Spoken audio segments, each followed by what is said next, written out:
wonderful world of Disney.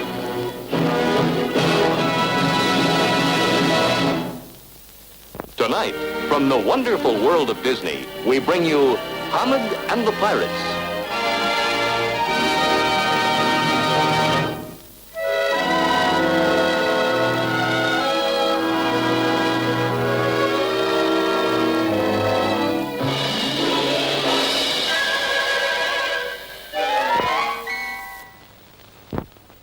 If we could turn time backward in its flight and blow away the sands that have covered up the ancient remnants of our past, we would find no Rome at all.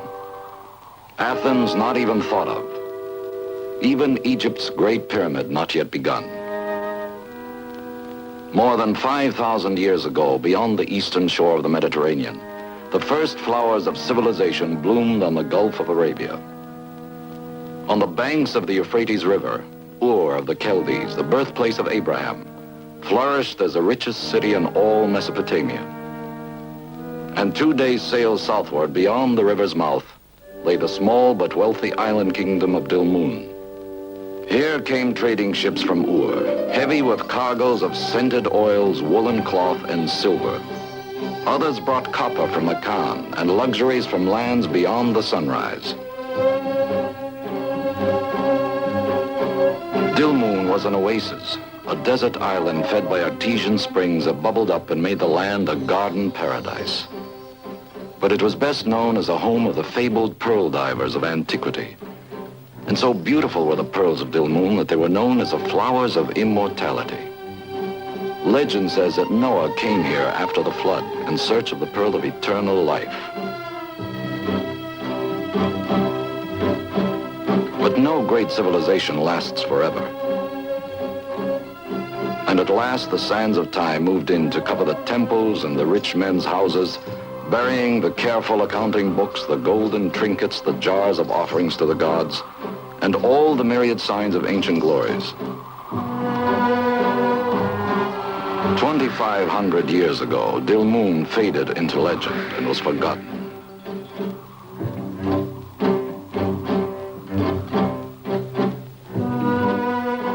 The centuries passed, until finally, with the coming of the Muslims, the little island re-entered the stream of history. But its age of greatness had been long forgotten. It even had a new name, Bahrain. And now its only fame was as a land of 100,000 tombs. Only now, more than 50 centuries after its beginnings, the probings of modern archaeology are beginning to piece together the story of Bahrain's past. Dilmun of the myths and fables becomes more real with each discovery. And the lectures in the new museum in the capital city of Manama draw fascinated listeners. It seems each new excavation pushes back the dawn of recorded time. Who knows what future discoveries still lie ahead here on this island of Bahrain. Ladies and gentlemen, we have just unearthed a new find, which has been sealed in crates to be shipped to the International Archaeological Conference on Asian Antiquity. And now, to a 12-year-old boy named Hamad, the treasures of antiquity were an open sesame to enchantment. Ancient relics seemed content to dream quiet dreams, remembering a time when wonders must have been as common in fact as they were in the tales his father used to tell. Tales of genies, enchanted palaces, and magical journeys. Bahrain today, in most ways, is a bustling modern country. But there are many signs that the past lives on. In fact, Hamad himself, during his summer vacation, followed a way of life almost as old as civilization. He worked as all-round helper aboard a pearling dhow. And later today, he'd be embarking upon what Bahrainis call El-Ghaus al-Kabir, the big dive, or main pearling season. For some time now, Hamad had lived with his great-uncle, Ibrahim. Ibrahim was a master shipbuilder, supervising workmen who were skilled in ancient craftsmanship. Cutting teakwood ribs and planks by hand, they built the rugged little vessels known as dhows, which for centuries had plied the monsoon winds from Arabia to India and Zanzibar.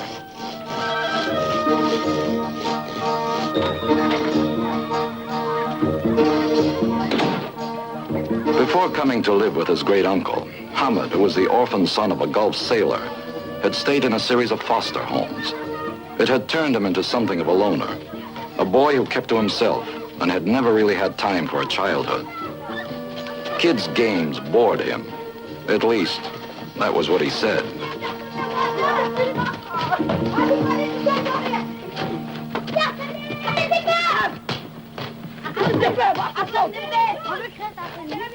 Once or twice, a neighbor girl named Noura had tried to break through Hamad's reserve, but without much success.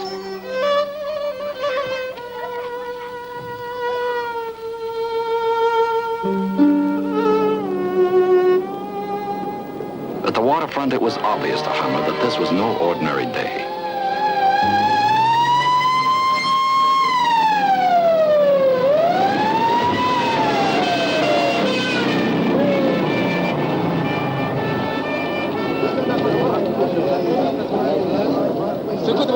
Policemen were everywhere, and they seemed to be searching every ship in the harbor.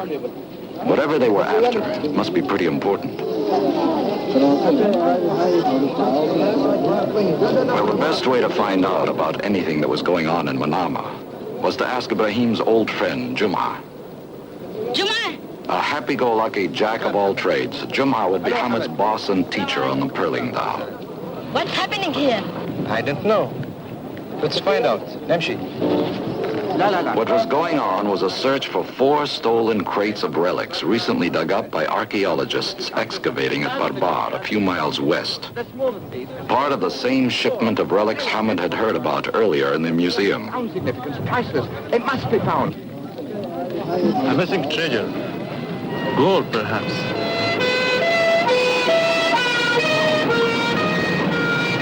Apparently, the authorities believed the thieves would try to smuggle the goods off the island. When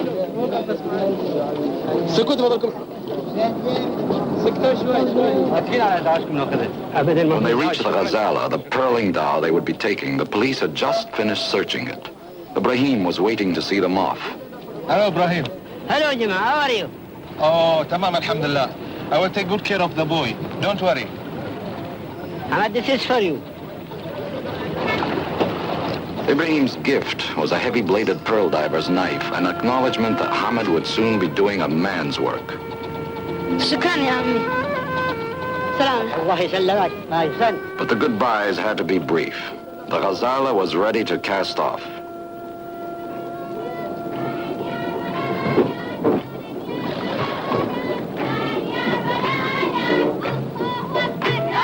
From the dock, the daughters and nieces of the captain and crew sang their traditional send-off, praying for a successful voyage and a safe return.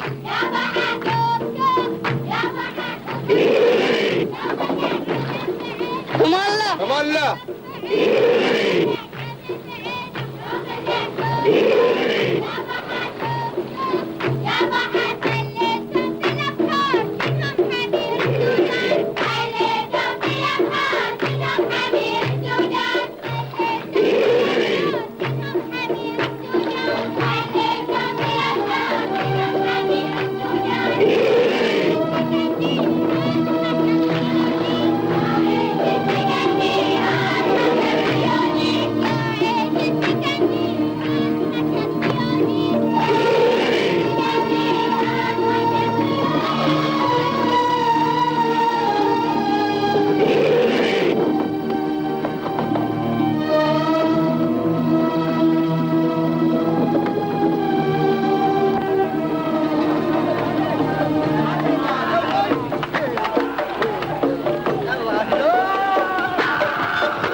The city, the harbor of Manama, was a busy mixture of the new and the old.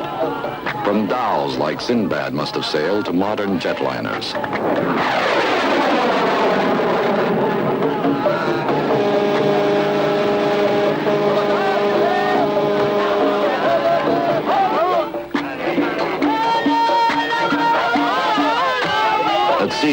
Hamad's loneliness was gone.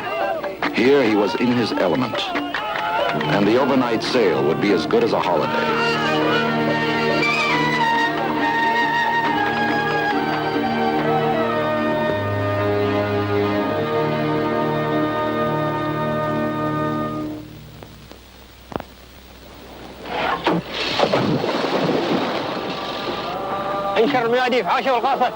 Once they were anchored over the oyster beds, the vacation was over.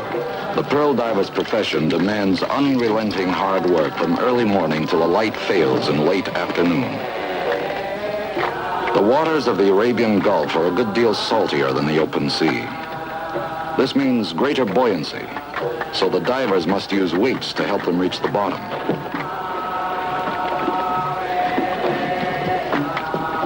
Time-honored techniques used to build the pearling dhows are almost modern compared to those used by the divers. No masks or goggles, no fins, only a nose clip made of bone. All this has hardly changed since Dilmun first earned fame as the great supplier of pearls over 5,000 years ago. And to this day, Bahraini pearls are considered among the finest in the world.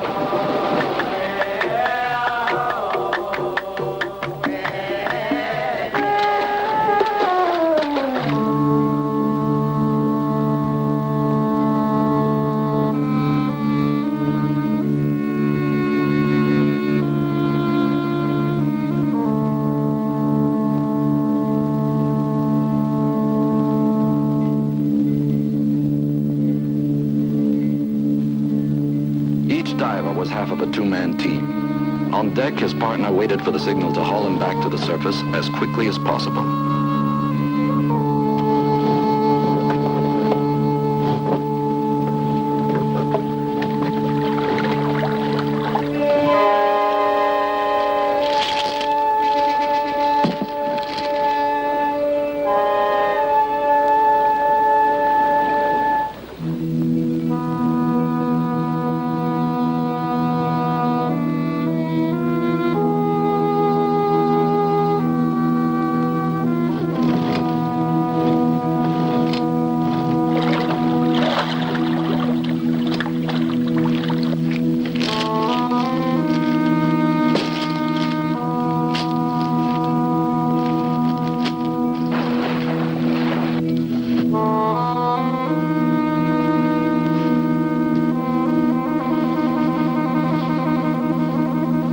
Divers didn't get to take many breaks, but when they did, Jumar always made sure Hamad got the chance to get in some practice. Hamad tried to be serious about it, but Jumar wasn't about to let him. Neither was anybody else aboard.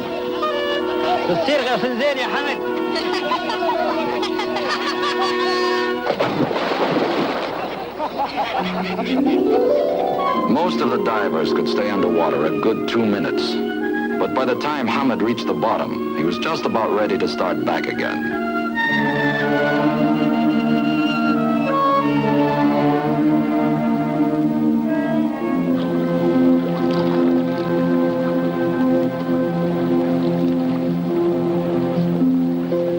The quantity, Jumar decided, was a bit more impressive than the quality. Hamad's haul included a clam, a scallop, and a couple of snails. Unfortunately, no oysters.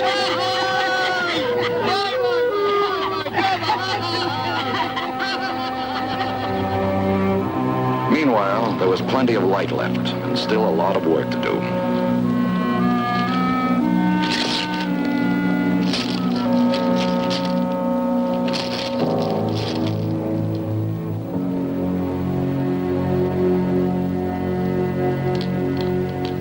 It wasn't until the end of day that the crew learned how well they had done. Then, under the watchful eyes of the captain and the first mate, and by tradition, in complete silence, the divers and their helpers opened the oysters.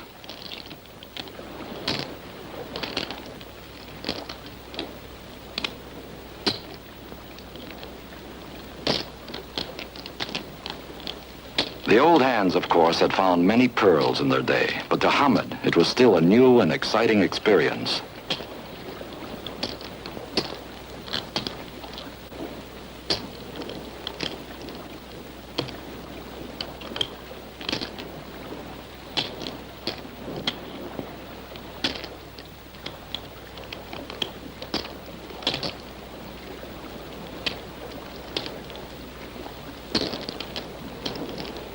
Periodically, it was Juma's job to gather the pearls for delivery to the captain for safekeeping.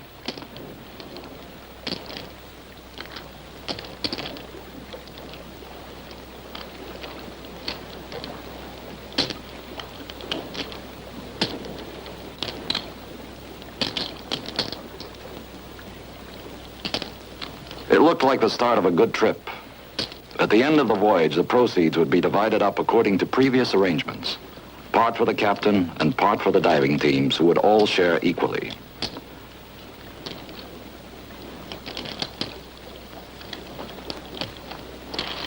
There would be no oyster stew for dinner, since the pearlers believe that returning the empty shells to the sea helps enrich the beds for the coming season.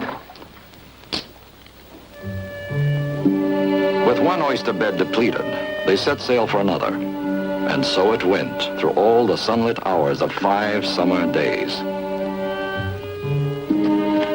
On the afternoon of the 6th day, Hamad learned an important lesson in Gulf seamanship: an undersea freshwater spring.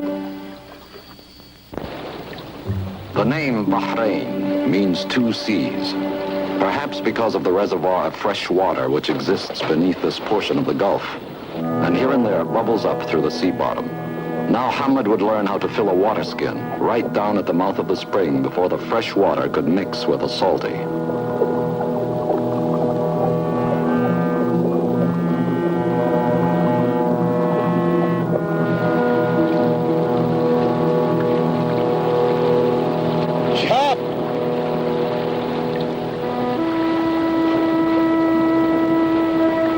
With the water bags full, they returned to the regular evening routine. While the enticing smell of dinner cooking wafted from the galley, Hamad set about making coffee, just one of a long list of his small duties as all-round helper.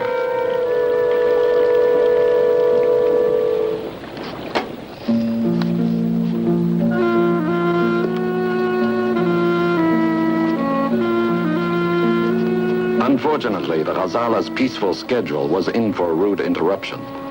They were about to be hit by a shamal, a sudden violent windstorm from the north common to this area.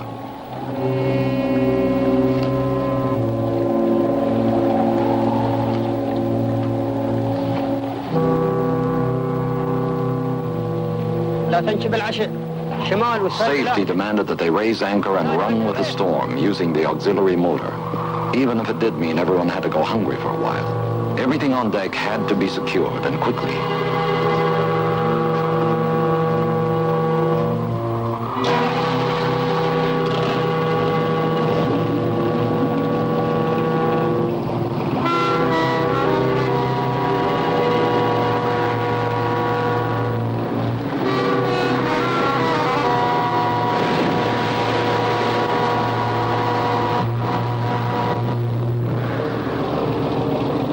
Only now, with the storm almost upon them, did Hamad remember he had flag duty. He would have to take it down before it could be ripped to shreds by the wind.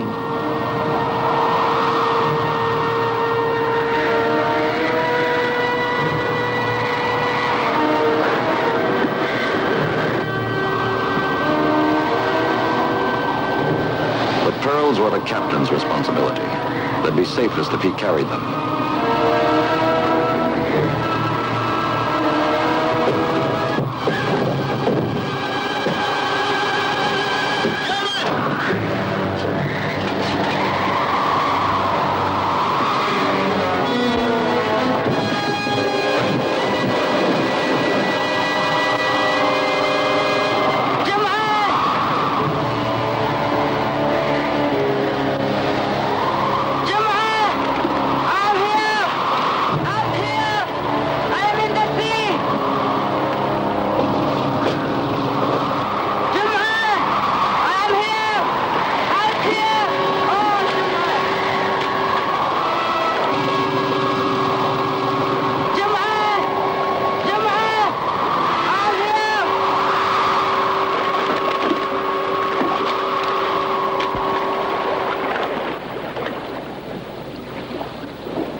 Sunrise found Hamad exhausted but alive. He had no idea where he was.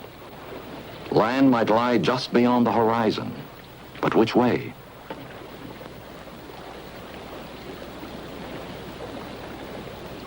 Chance, though, had done him one favor, floating him within reach of an undersea spring.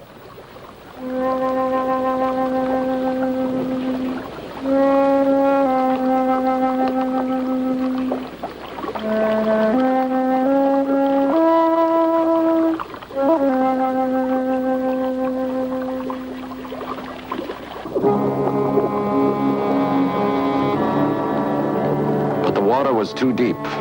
Without a weight to carry him to the bottom, there was no way Hamad could ever reach the fresh water.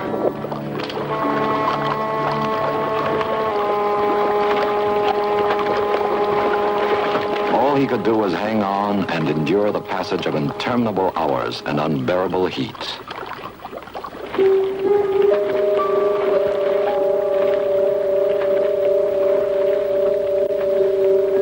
يومن ولد ضايع في البحر شيلوه لفوق السطح.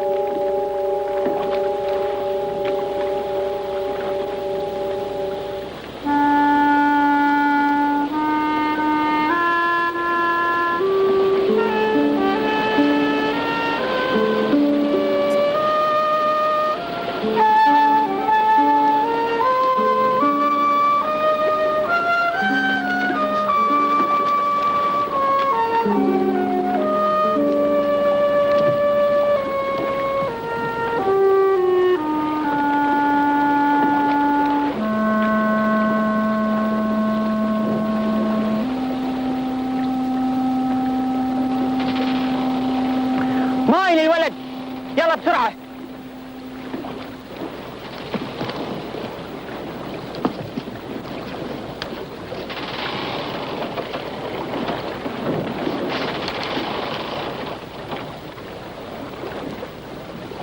دامن ترس بالإشراع سد البوم ينوب 135 سهيل.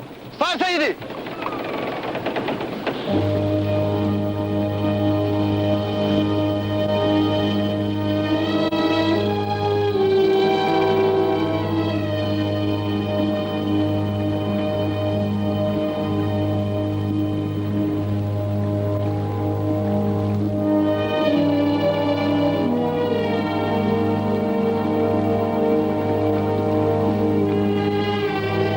يا مبارك خذ الولد إلى تحت.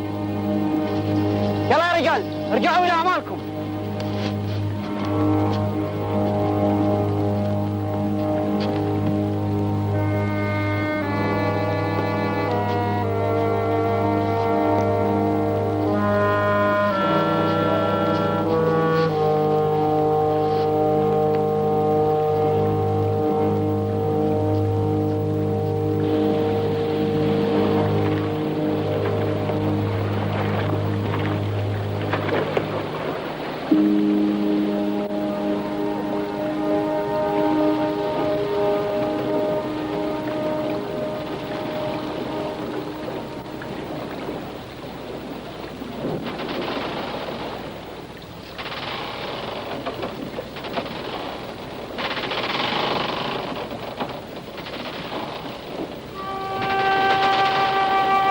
يا مبارك.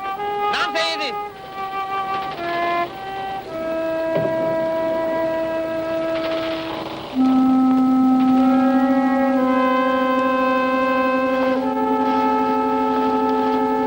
Four crates, numbered and labeled Barbar. These must be the same ones the police had been looking for in Manama Harbor. He'd been rescued by smugglers.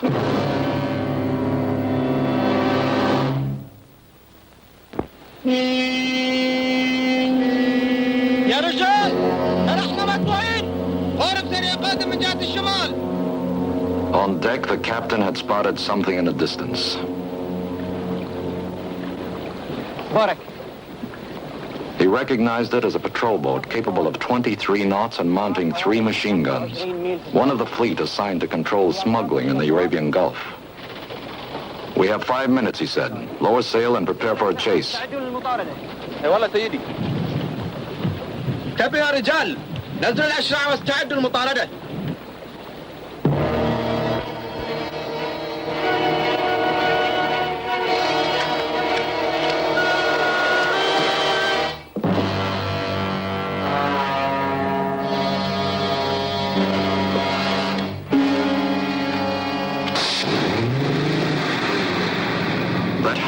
once was no standard auxiliary. What he didn't know yet was that there were two huge engines, and the second one was refusing to start. Without it, there was no way to outrun the patrol boat.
Once they were out of danger, the big engines were shut down and the dhow resumed its pose of innocence.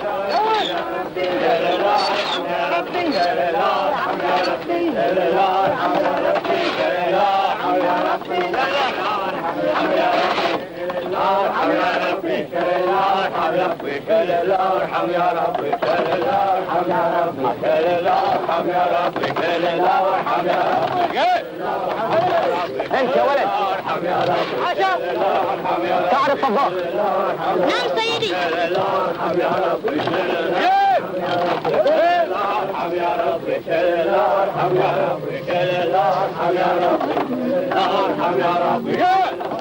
It was clear to Hamad that he was in some kind of trouble, but just how bad it was, he didn't know. Meantime, he'd been told to help the cook, and it seemed safest to play dumb, follow orders, and not ask any questions.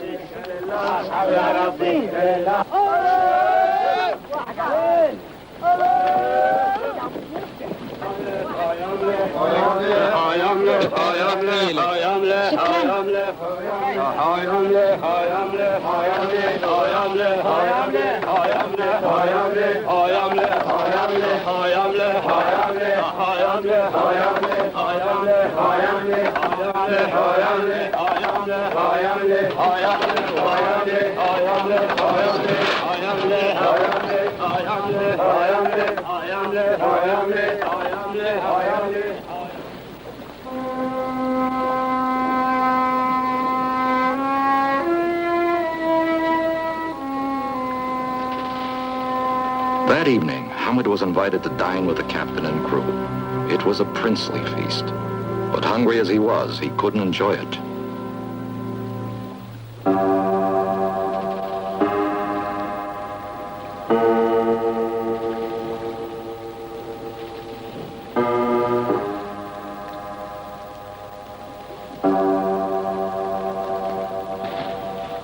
Ya walad, where do you come from? From Bahrain. Bahrain. That is indeed far away. Yes, I know. Tomorrow we will search for a fishing boat to take you ashore. Then you can go home.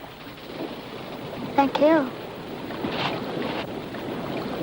Well, perhaps, Hamad thought.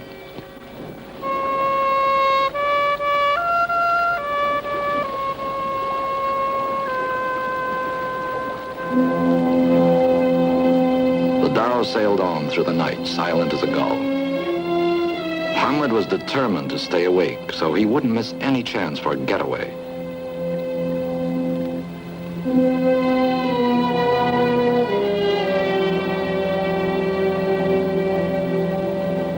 But the long, exhausting day caught up with him.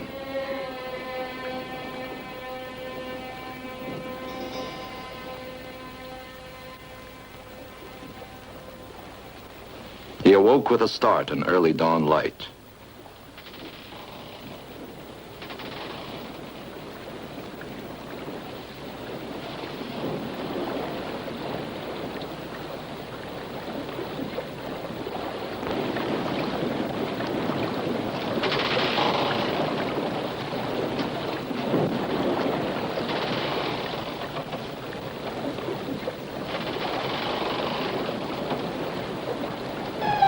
Was it the mainland or an island? Whichever, it would have to do.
Hamad had escaped the big dhow, but was he any better off? Not unless he could find people, food, and especially water. For all he knew, he could be hundreds of miles from any of them.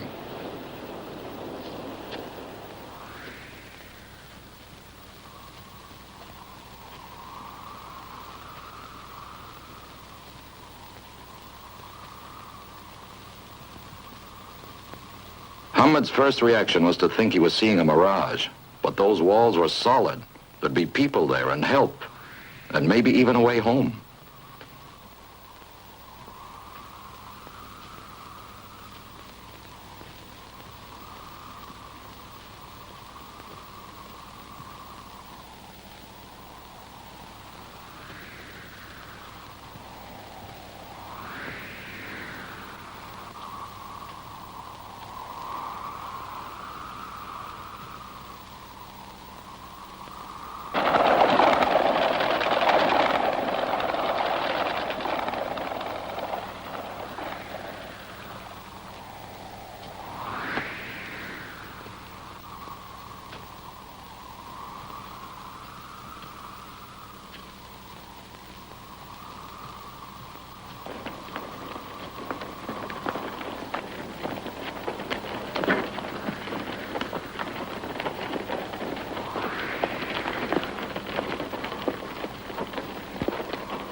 أهلا وسهلا.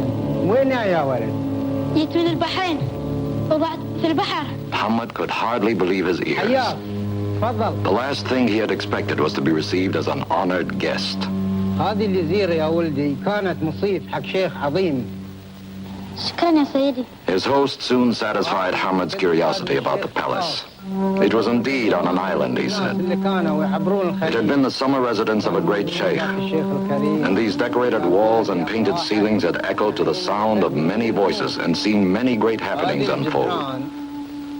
But the sheikh had died here in the palace.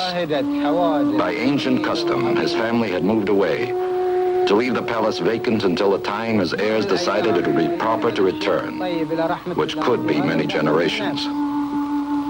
He, the old man, had been left as caretaker to provide for the animals and maintain this reception room in case a passing traveler should happen by. Luckily for Hamad, supplies were shipped in once a week. The supply boat would give him a ride to the city of Dubai on the mainland, from where he should have no trouble finding his way home.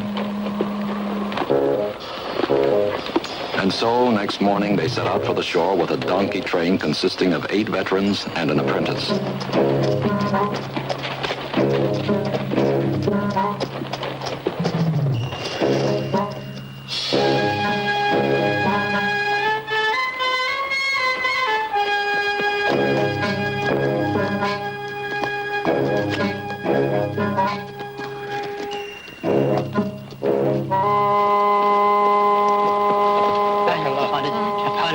طيب شلون الصحة؟ أهلا وسهلا شاف حالك طيب. The supplies were quickly loaded onto the pack donkeys, though the littlest one hadn't yet learned he was supposed to carry now and eat later.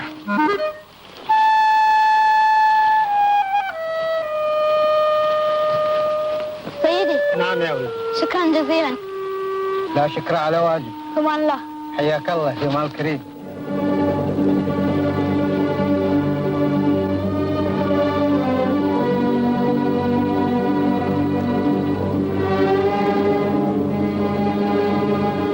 Late that morning, Hamad found himself approaching the unfamiliar docks of the city of Dhow, which lies on the Arabian coast about 300 miles south and east of Bahrain. The skipper had told Hamad how to find the shop of a Bahraini pearl merchant named Abdul Latif, who might be able to help him find his way home. And now he added a few coins to go along with his good wishes. يقدر يساعدك. الله يخليك وسلامك يا سيدي.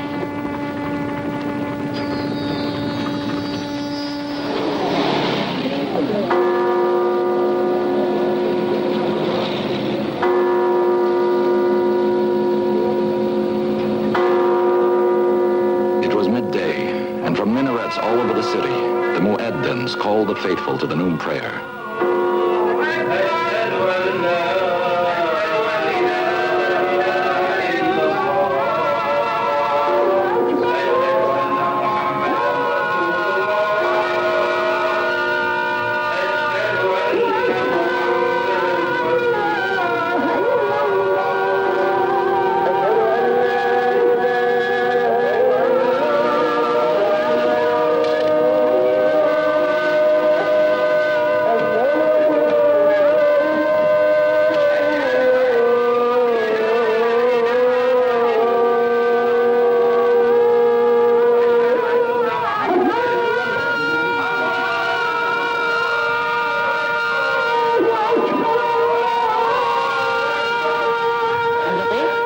The pearl shop was easy to find, but Abdul Latif himself was away.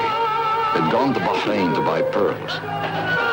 For the first time, Hamad was beginning to feel how far from home he really was.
أشهد أن لا إله إلا الله وأشهد أن محمدا رسول الله. حي على الصلاة حي على الفلاح قد قامت الصلاة قد قامت الصلاة. الله أكبر الله أكبر لا إله إلا الله.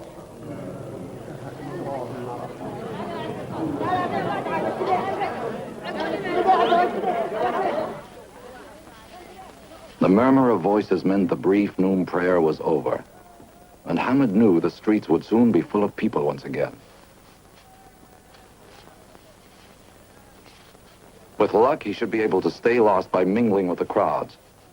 But wherever he went, he knew he'd have to stay alert.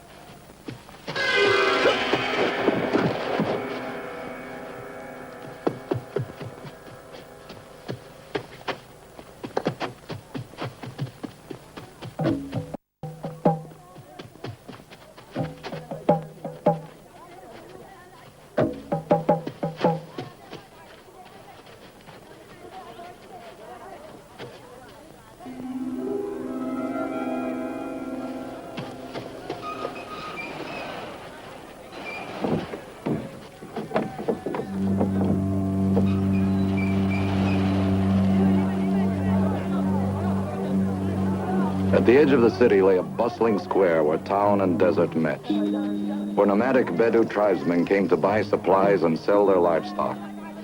And here, as far from the docks and the smuggler's dhow as he could get, Hamad found his way.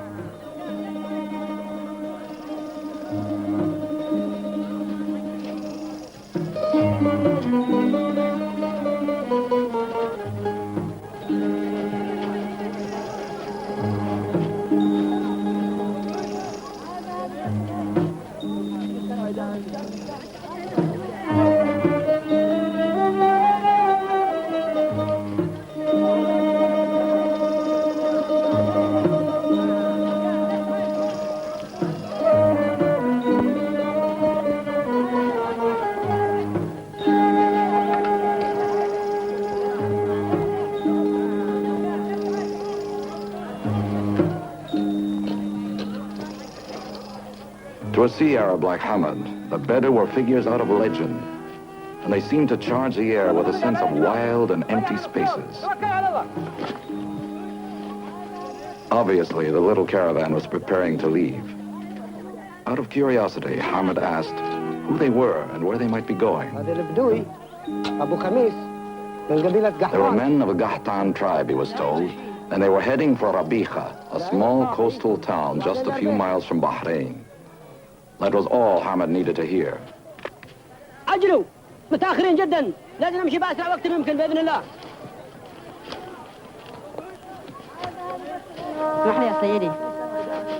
The caravan leader's name was Abu Khamis, and Hamad's Bahraini accent quickly convinced him that the boy was truly what he said he was. أنا من البحرين وحاول أروح وطني.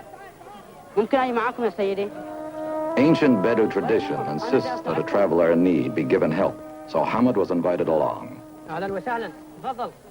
Of course it'd be expensive, and Abu Khamis put him in charge of 2 of the water bags. أنا رايح إلى الصحراء وأحتاج إلى قطرة. هذه كل اللي عندي. In the desert, there was one thing he was going to need: a good-sized Bedouin headgear.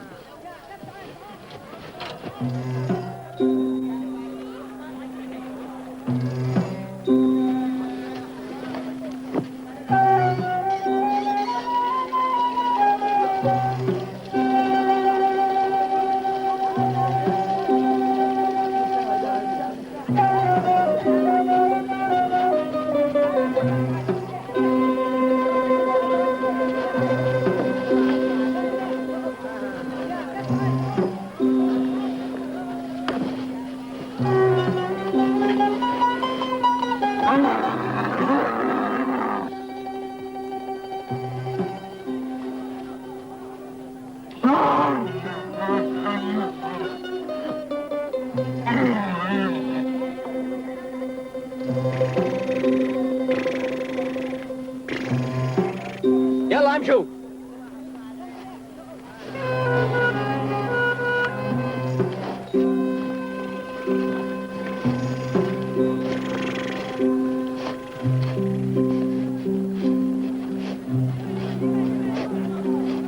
caravan had been going directly to Rabiha, Hamad would have had only a few days' ride ahead of him. But first, they would go to the oasis of Ain Safi to pick up a herd of camels. That meant many days' journey across the Rub al-Khali, the empty quarter, the biggest, hottest, and driest sand desert in the world.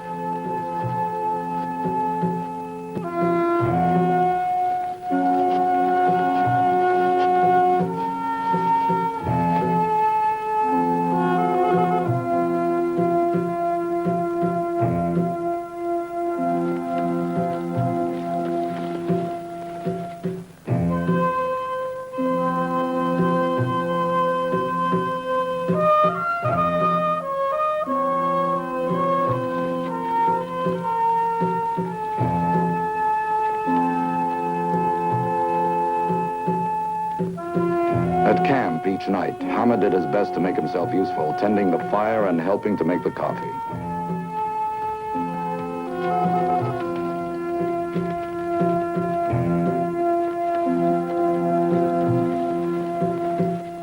Each day's ride started before sunup to take advantage of the cool, early morning hours, which unfortunately didn't last for long. It seemed to Hamad that he was often hungry, usually thirsty, and always tired. But if his companions had learned to endure these hardships, well then, he would too.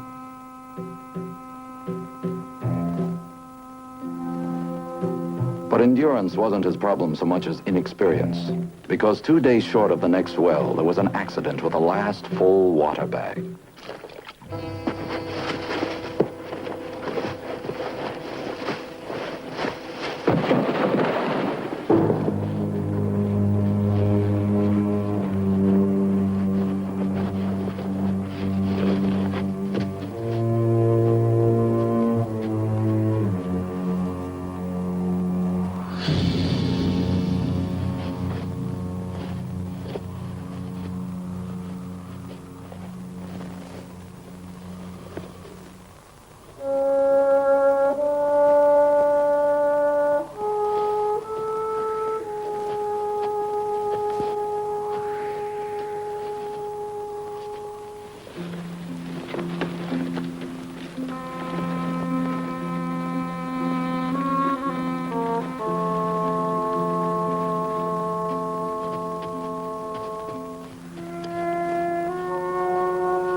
The nearest water was now at Ain Safi, the oasis they were heading for, still 2 more days' ride away.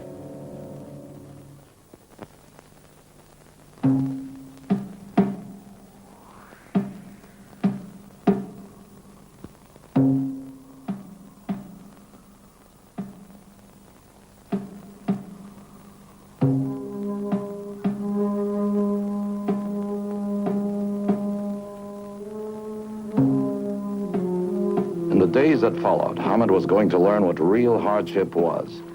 The temperatures reached 145 degrees and more. The sand underfoot was too hot to touch, redoubling the heat by radiating it upward.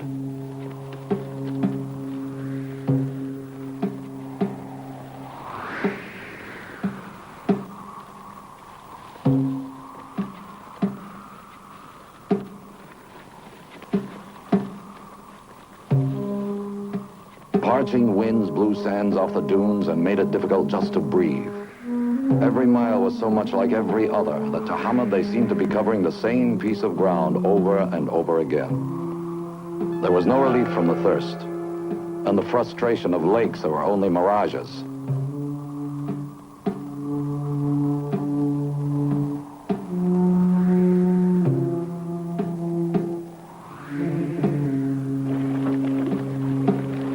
And then, amazingly, they were riding by real water. بخميس ماي وايد مالح ما هو بزين بيقتلك. Salty, Abu Khamis explained. 1 drink and you're dead.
الحمد لله عين صافي.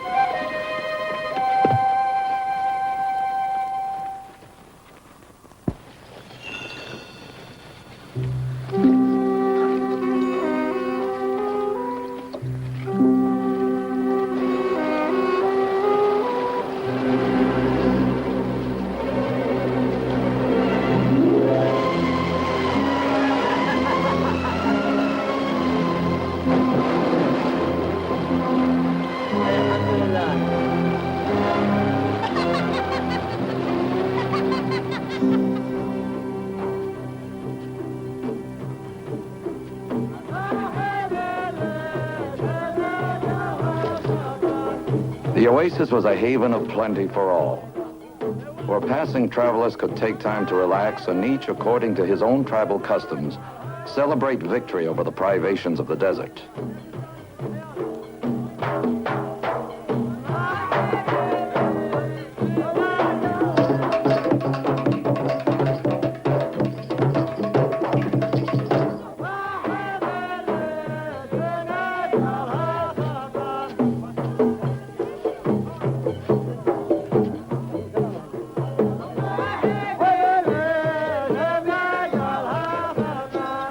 Nearby, a suluki, the aristocratic hunting dog of Arabia, was tethered by the tent of someone Hamad guessed must be a rich and powerful sheikh. The rhythm of the coffee grinder's mortar and pestle was an open invitation to enjoy his hospitality.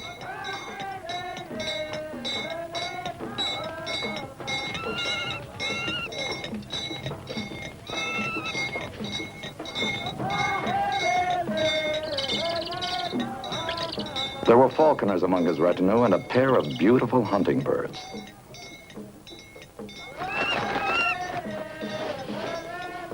ممكن أشوف القناة؟ Hamad was welcome, the falconer said, to watch him work his bird.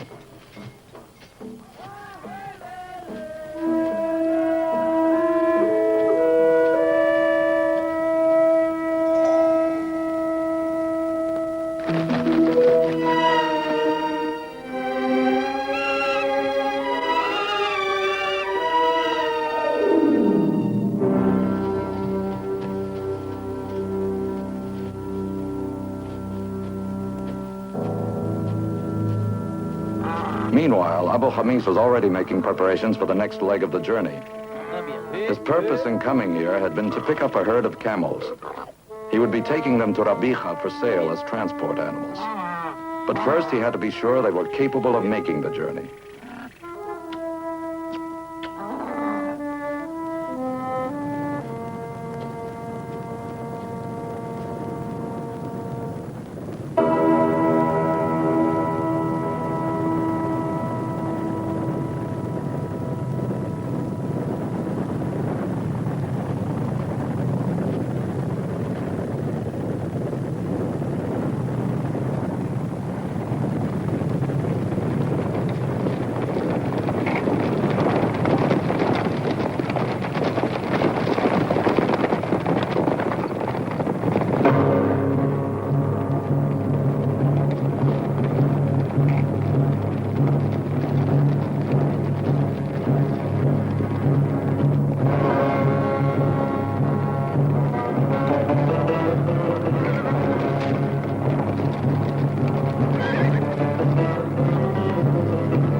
These were some of Abu Khamis's fellow tribesmen.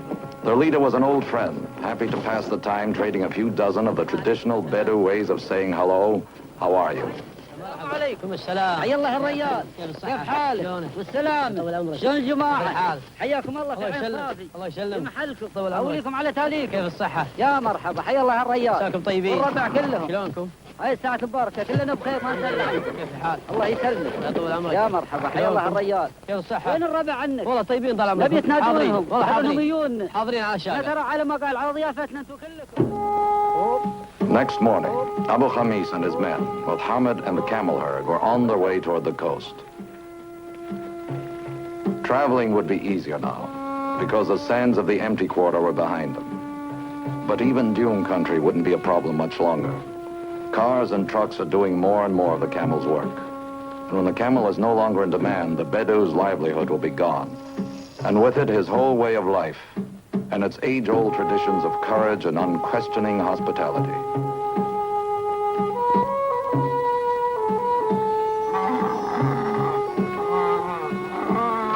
As they rode into Rabiha, Hamad realized more was ending than just his journey. But now he could smell the sea air as easy. Bahrain. Within a few hours, he was entering Manama harbor.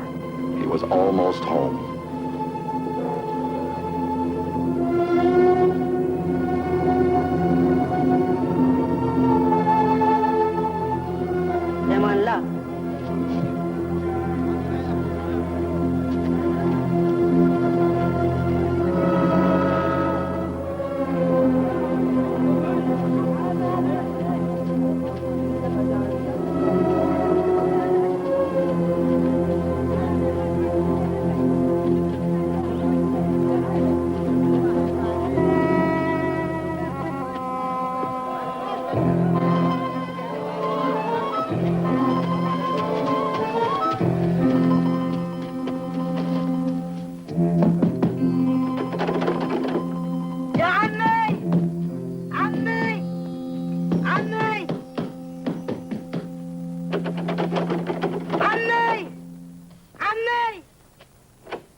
It wasn't quite the homecoming he had expected, but at least someone had recognized him, or thought she had.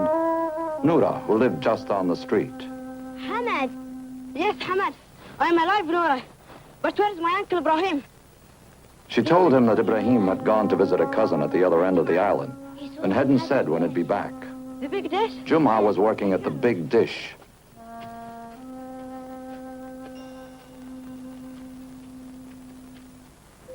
The big dish was a satellite communications and tracking station that had been built a few miles south of Manama. A regular city bus went right by the gate.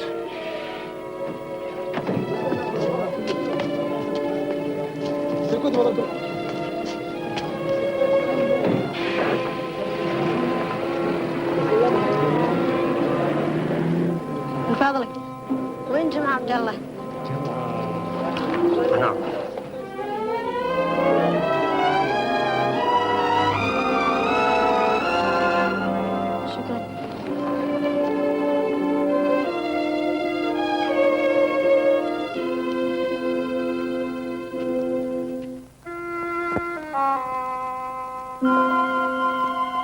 جمعة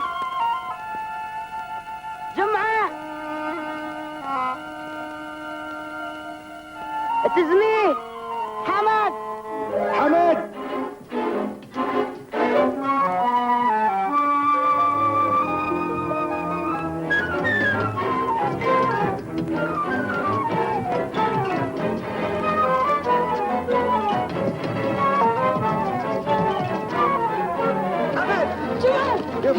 Hamad, you are here, Hamad, you are alive. What happened? Hamad. The big dhow. You are gone, خلاص Hamad. The four You're boxes. home, Hamad. الحمد لله على السلامة. يلا. Jum'a managed to get the rest of the day off, and they headed back toward Manama with Hamad talking all the way.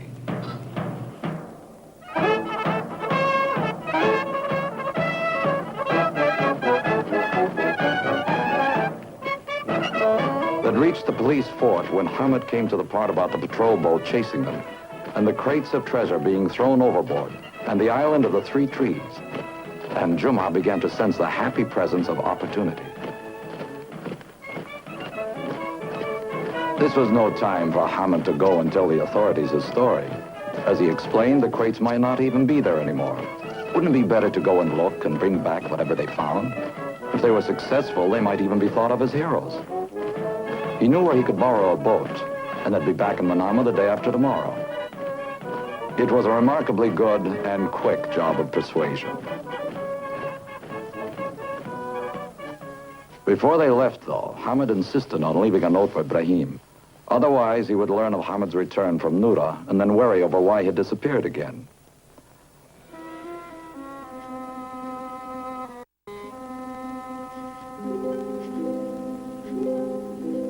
The note explained where he was going and assured Ibrahim that he'd be back the day after tomorrow and that there was nothing to worry about.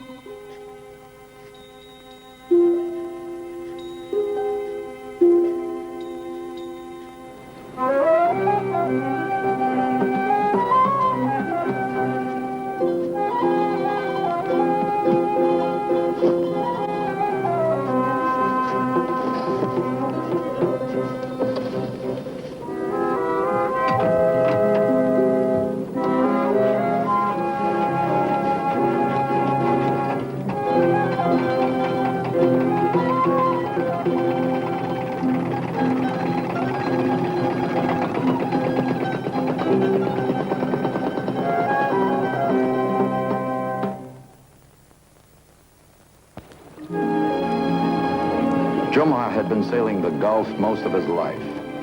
He was sure he could find the island of three trees from the few clues Hamad had been able to give him. In fact, he was so sure they'd return with a boatload of treasure that he made up a song about it. They sailed through the night, singing like children on their way to a picnic.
A clay tablet inscribed in some unknown language. Round ceramic seals with strange writings.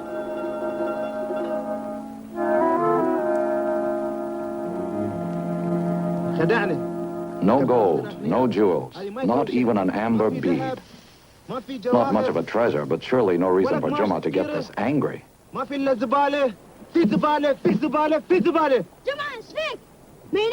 Then Hamad realized that his old friend must have been hoping to make a little profit on the side. But Jumah couldn't ignore the humor of the situation for long. We'll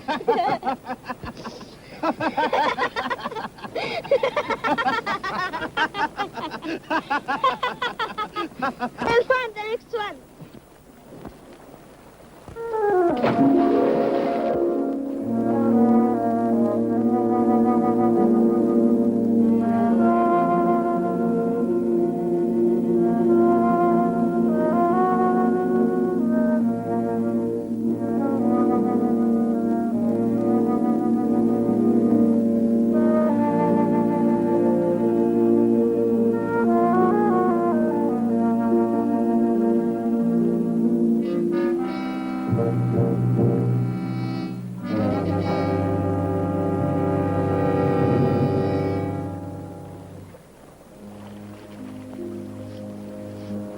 I found another one over there.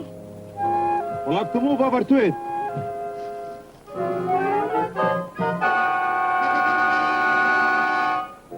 Get rid of the box! Get get rid of the books!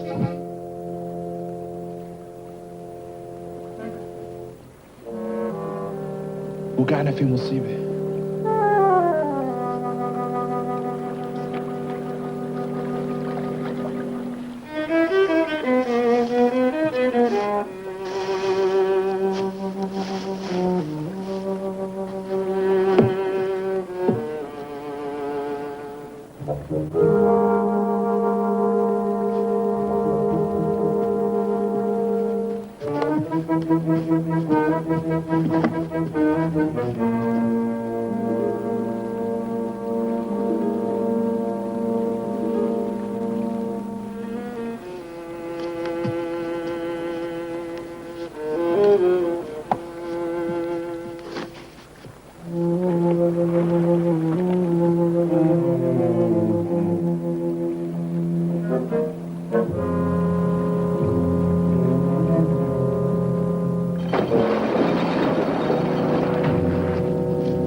Fisherman, where did you get that box? I found it under the sea. Belongs to us, and we will take it. But, Captain, it's full of junk.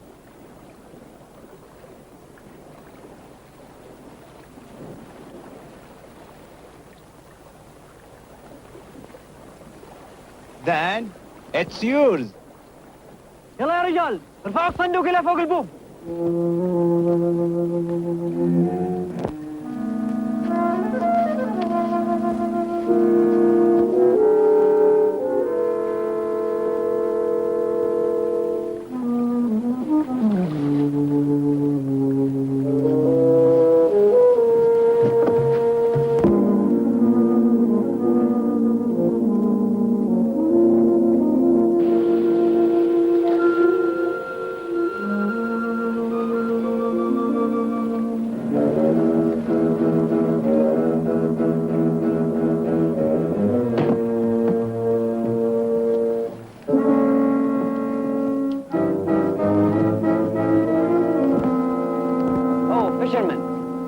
Thank you so much.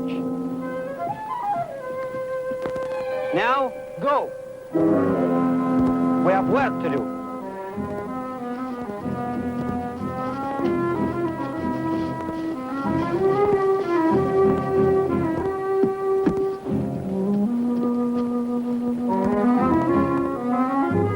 Jumma had no idea where Hamad had got to, but he had to follow orders and leave, or else.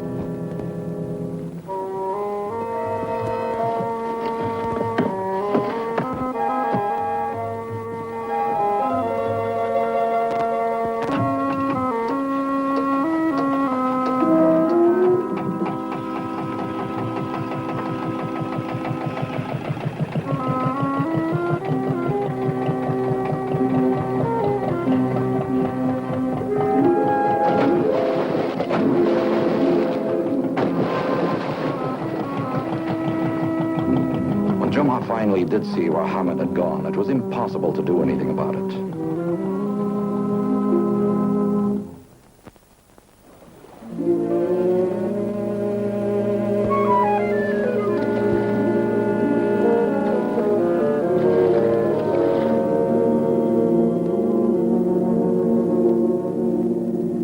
If one of those divers looked up, Hamad would be discovered.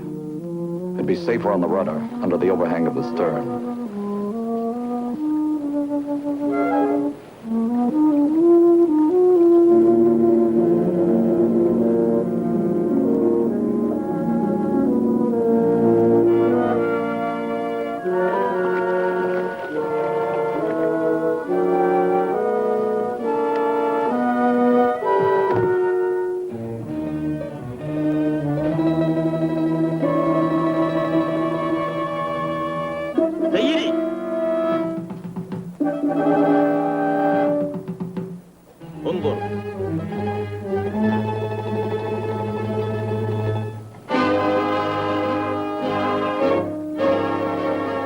The captain recognized it as a British minesweeper, HMS Yarnton, on temporary duty to the Sheikh of Bahrain. ارفع الصناديق اللي فوق بسرعة وشيل البوارة حالا. يلا سيدي.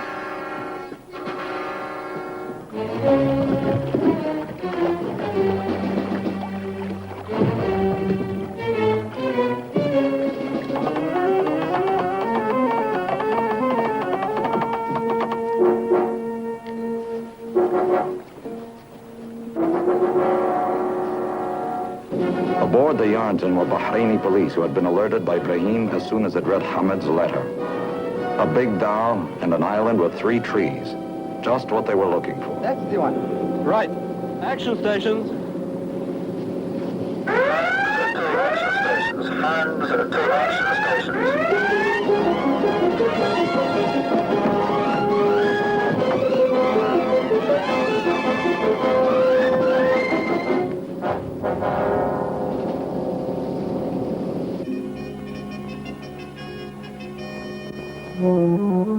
By now, Hamad had seen how he might slow down the smuggler's escape. He would cut all but a few strands of the steering rope that controlled the rudder.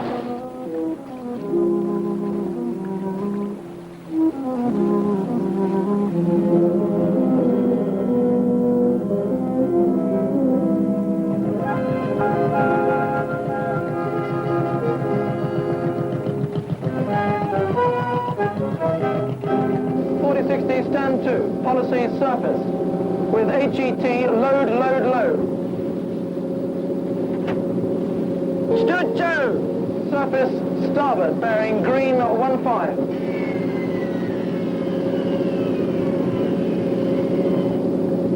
Target! Roger. There's the dial. Roger, sir.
Firing.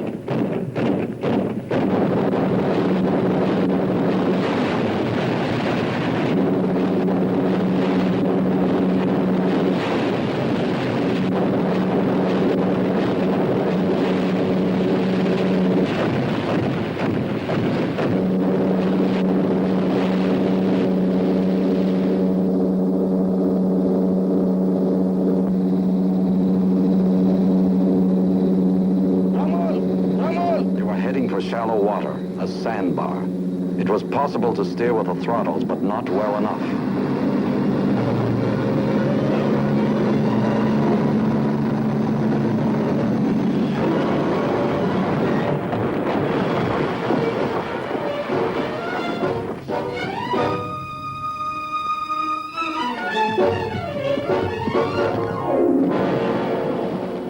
برك خلاص ما في فايدة.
smugglers turned out to be part of a gang that had been active in the Gulf for some time. If they'd escaped, they would have made quite a haul, because the gold and jewels Juma had dreamed of were there after all, in one of the other crates.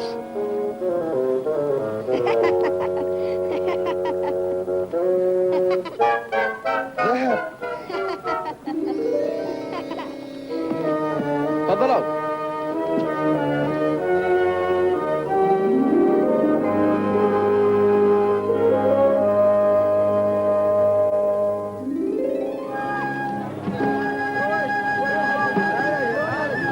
Hamad's second homecoming was a lot more impressive than the first had been. But he knew what it really meant. The adventurer had returned to become the orphan boy once more. But for today, he was a celebrity.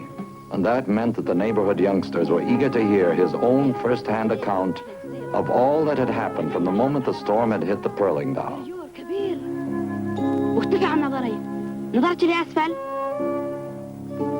طلعت السكين وخاف But وشاف even the most fascinating true tale of adventure is only history. وأخيرا And there was lots of daylight left, and somehow one thing just blended into the next. And that was what made Hamad's homecoming complete. That was his real reward, the treasure found after many dangers. He had already done a pretty good job proving himself as a man. Now at last, he could enjoy himself as a 12-year-old boy.